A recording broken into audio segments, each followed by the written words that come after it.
ઉત્તર ગુજરાતના ડીસામાં ગેરકાયદેસર રીતે ચાલતી ફટાકડાની ફેક્ટરીમાં થયેલા અકસ્માત બાદ સુરતમાં વિવિધ ફટાકડા વેચનારાઓની દુકાનો અને વેરહાઉસના સલામતી ધોરણો અંગે તપાસ હાથ ધરવામાં આવી છે.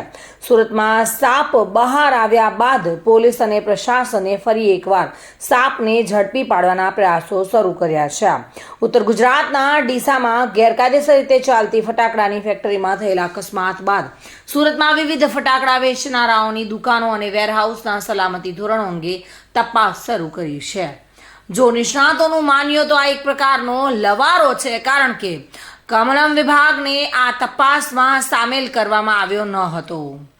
માત્ર થોડા પોલીસકર્મીઓની ટીમે દુકાને પહોંચી દુકાનમાં રાખેલ સ્ટોક અને ફાયર સેફ્ટીની વ્યવસ્થા અંગે દુકાનદાર પાસેથી મળતી માહિતી મેળવી હતી.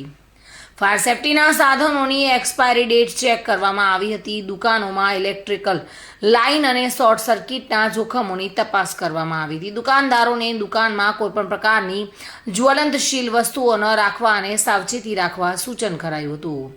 ભૂતકાળમાં ડોક્યું કરીએ તો દરેક મોટા અકસ્માત બાદ પોલીસને તપાસ કરવાનું યાદ આવે છે.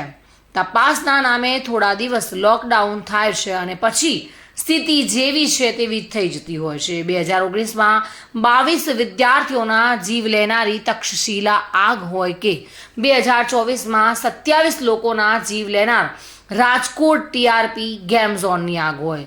આ બંને અકસ્માતો પછી સુરત શહેર સહિત સમગ્ર રાજ્યમાં મોટા પાયે ફાયર સેફ્ટી ઝુંબેશ હાથ ધરવામાં આવી હતી. ફાયર સેફ્ટીને ધ્યાનમાં રાખીને ઘણા બજારો અને હોસ્પિટલો પણ થોડા સમય માટે સીલ કરી દેવામાં આવે છે.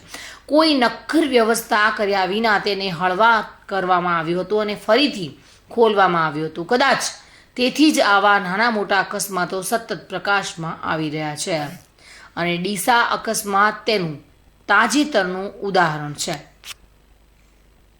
સુનિલ ગાંજાવાલા સાથે bureau report, today Gujarati news.